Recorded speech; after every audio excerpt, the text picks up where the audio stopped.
Nós saudamos a todos com a paz do Senhor Jesus.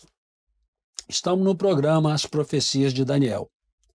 Entramos no episódio passado no capítulo 6, que é aquele capítulo que fala de Daniel lançado na cova dos leões.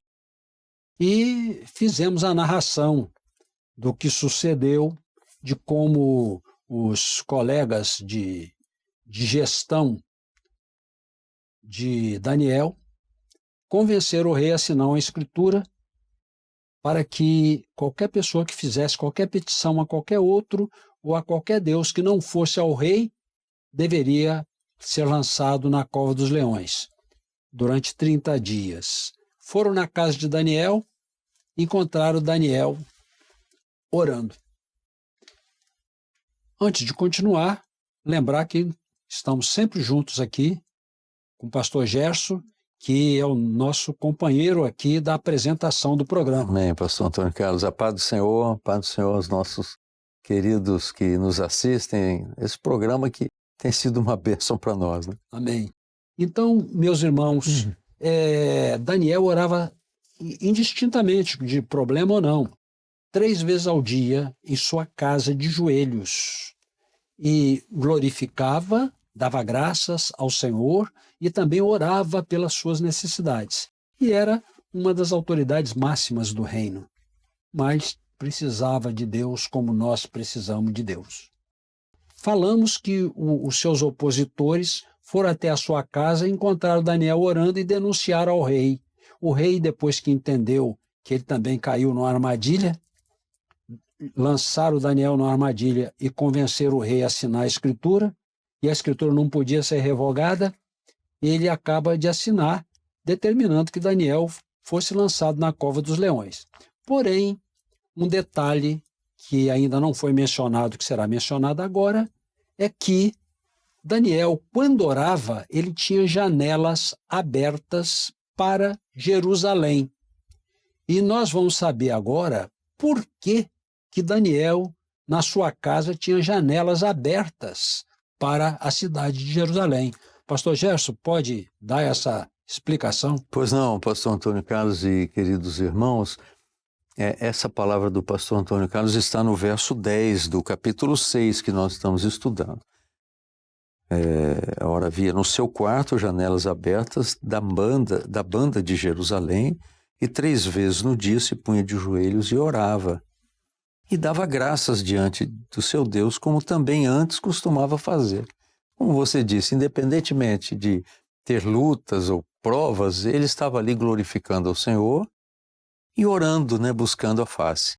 Mas onde está a origem disso? A origem está naquela oração do rei Salomão, quando consagra o templo. E é muito interessante, eu vou dar a referência aqui para os irmãos, mas eu quero ler esse texto, pastor Antônio Carlos. Perfeitamente. Me pediu para ler, né? É muito interessante. Segundo livro de Crônicas, no capítulo 6, no verso 37, também 38 e 39. Ouçam a leitura.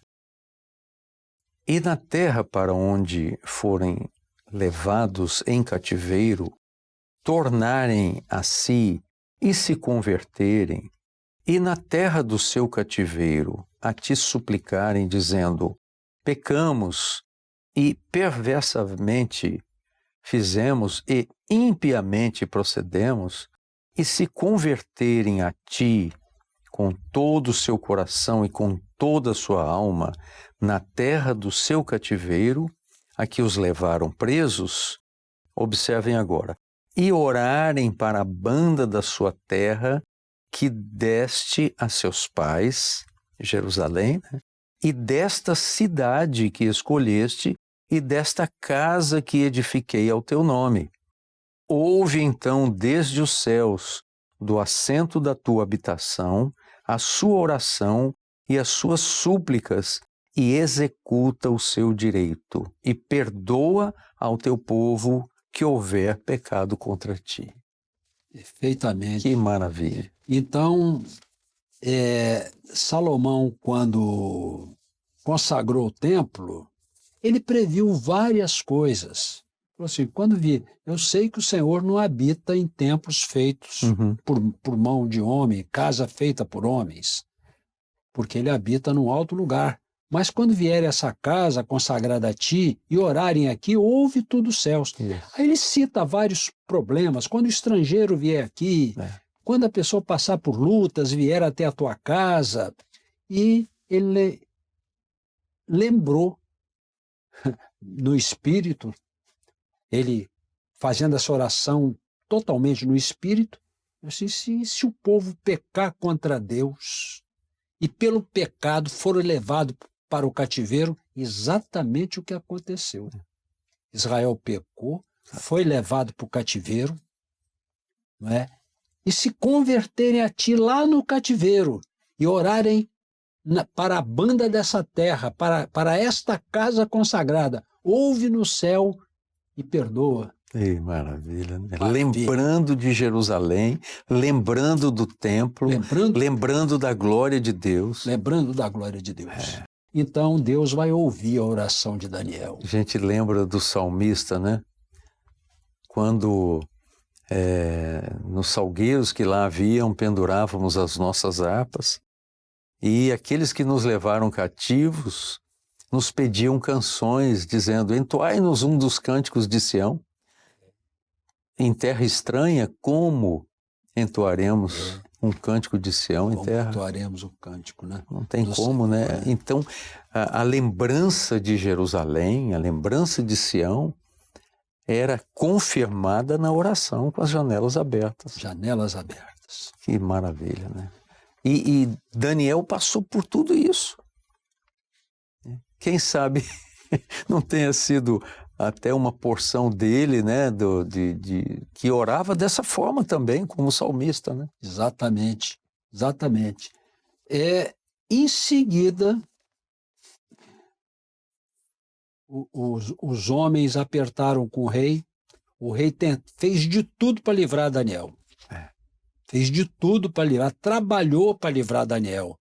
Mas, como nós dissemos já antes, a manipulação das leis tirou a autoridade do rei. Verdade. Né? Muito limitado. Né? Ficou limitado, não conseguiu, e eles ainda apertaram dizendo: olha, a lei dos medos e dos persas, nem o rei pode revogar, hein? Isso mesmo. E ele foi obrigado a lançar Daniel na cova dos leões. Em seguida, colocou uma pedra em cima da boca da cova, lançou, colocou uma pedra em cima e selou com anel real e com o anel dos seus grandes. Você vê que foi uma liturgia, né, da suposta morte de Daniel, né, da pretensa morte dele, né? Exatamente. Você vê que coisa, com o anel de selar do rei, era o cumprimento da lei. Ele tinha que fazer aquilo, tinha que fazer. E impressiona como a palavra diz, né, pastor Gerson e irmãos, que o adversário vem para roubar, matar e destruir. Então, pelo fato de Daniel ser um empecilho, eles não pensaram duas vezes em relação até a matar Daniel. E ameaçarem o rei. Ameaçaram o rei também, né? Exatamente. Que coisa, né? A astúcia do adversário. A gente tem que pensar nisso, né? Bom, pastor Gerson, então em seguida o rei foi para o palácio, não é? E nesta noite ele não deixou vir comida até ele, não deixou vir instrumentos de música, que todos os reis faziam isso sempre, não é? Perdeu o sono e jejuou em favor de Daniel. Tem uma declaração dele, eu posso ler aqui, pastor Antônio Carlos? Importante. Eu queria que lesse um versículo, que os irmãos lessem um versículo conosco, que dá a ideia da aflição do rei diante dessa cilada. Isso. Está em Daniel 6,16, o verso B. Logo que lançaram Daniel na cova dos leões, a parte B do versículo diz assim: e falando o rei disse a Daniel: o teu Deus, a quem tu continuamente serves, ele te livrará. Glória a Deus, hein? Interessante, né? Interessante. Digamos, o quanto ele amava Daniel e o quanto ele respeitava A posição a dele como posição servo dele diante do Deus verdadeiro. Né? diante do Deus verdadeiro. Agora, pastor Gerson, eu podia aproveitar Pois não. e ler essa parte do rei que ele perdeu o sono, não é? Do 18 ao 20? 18 ao 20. Você me permite ler? Então vamos lá. Diz assim, então, verso 18, capítulo 6. Então o rei dirigiu-se para o seu palácio e passou a noite em jejum e não deixou trazer à sua presença instrumentos de música e fugiu dele o sono. E pela manhã cedo se levantou e foi com pressa à cova dos leões. E, chegando-se à cova, chamou por Daniel em voz triste. E falando o rei disse a Daniel, Daniel, servo do Deus vivo, dar-se-ia o caso que o teu Deus, a quem tu continuamente serves, tenha podido livrar-te dos leões? Agora, pastor Gerson, o rei demonstra fé, né? Sim. Ele demonstra, a primeira parte da leitura é teu Deus a quem tu continuamente serves, ele te livrará. Livrará. É. Quer dizer, lançar na cova dos leões, leões famintos, não tinha como escapar disso. Não tinha como escapar, só uma intervenção celestial mesmo, não é? Então, o rei, ele, em primeiro lugar, ele creu que Deus era poderoso para livrar Daniel. E depois ele passa a noite em jejum, preocupado, Sim. vai de manhã à cova dos leões e faz essa pergunta, não é? Ele repete aquilo que ele disse, o que dá a ideia de que ele passou a noite pensando nisso, ou orando, a gente nunca sabe, ou preocupado. Do jeito dele, né? Do jeito dele, porque não tinha conhecimento, né? Só tinha um conhecimento, mas não tinha uma experiência com o Deus vivo até então. Certo. Muito interessante, porque são as mesmas expressões, né? O Deus a quem continuamente serves. Dar-se-ia o caso que o teu Deus a quem tu continuamente serves tenha podido livrar-te dos leões? Então Daniel responde. Quer dizer, se ele responde, ele estava vivo, né? Estava vivo. Não é? Verdade. Daniel responde de dentro da cova dos leões, que está a partir do verso 21. Pode ler, pastor? Posso, Gerson? sim. Então Daniel falou ao rei, ó rei, vive para sempre. Quero uma saudação, né? Ao rei. O meu Deus, verso 22, enviou o seu anjo e fechou a boca dos leões para que não me fizessem dano, porque foi achada em mim inocência diante dele. E também contra ti, ó rei, não tenho cometido delito algum. Agora veja, quando ele recebeu a acusação, não adiantava ele se explicar, né? Verdade. Não adiantava. Ele estava diante de uma situação de um fato consumado, a cilada pronta, já enlaçado pela emboscada feita contra ele, e muitas vezes nos encontramos assim, em situações que não temos nem como explicar que somos inocentes, né? Verdade. Né, pastor Gerson? Isaías diz isso, né? Nenhuma palavra contra ti prosperará, porque nós estamos cobertos, né, pelo poder do sangue de Jesus, o servo do Senhor com o testemunho, né, como é o caso de Daniel, nada poderia atingi-lo. Por isso que ele não tentou se justificar naquele momento. Mas depois de tudo ocorrido, aí sim, é que ele declara, né? Quando Deus operou, que ele viu que o milagre aconteceu, então toda a verdade estava com Daniel agora. Sim. Não é? Então ele pôde dizer, Também contra ti, ó rei, não cometi delito nenhum. Ficou parecendo, da forma como fizeram, parece que eu fiz uma transgressão contra ti. Mas, na verdade, eu não fiz. Eu fui sincero perante Deus e perante ti. Não é? Exatamente. E o anjo fechou a boca dos leões. Daniel foi retirado lá de dentro, intacto, nem um arranhão. Exatamente. Nem um arranhão.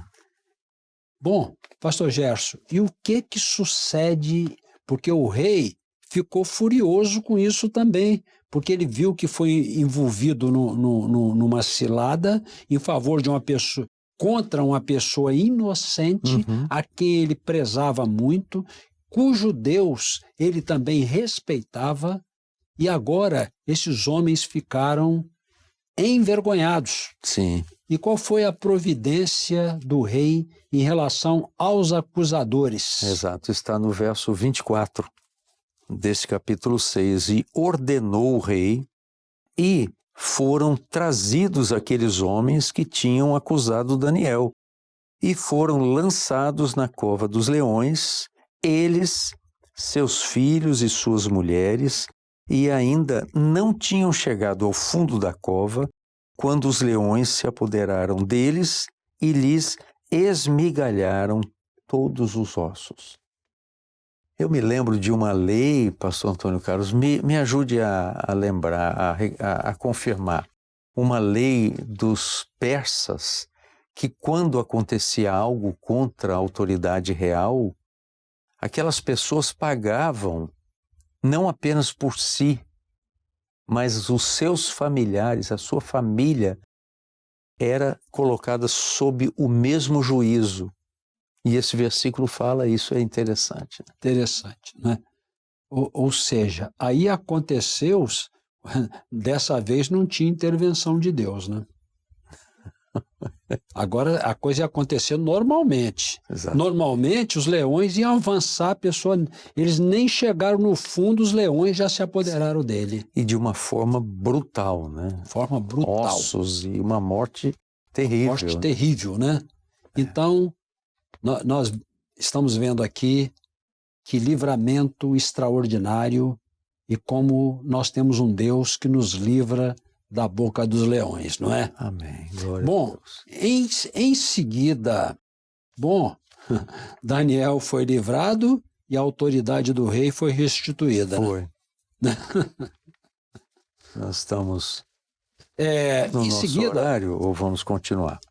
Bom, eu acho que a gente podia ver ainda, o pastor Gerson, a exaltação do rei Sim. a Deus, né? Esses versos do 25 ao 28, podemos ler? Após todo isso tudo que sucedeu, o livramento de Daniel por Deus e seus inimigos serem lançados na cova dos leões, o rei, então, ele exalta o poder de Deus. Muito bom. Então vamos ler.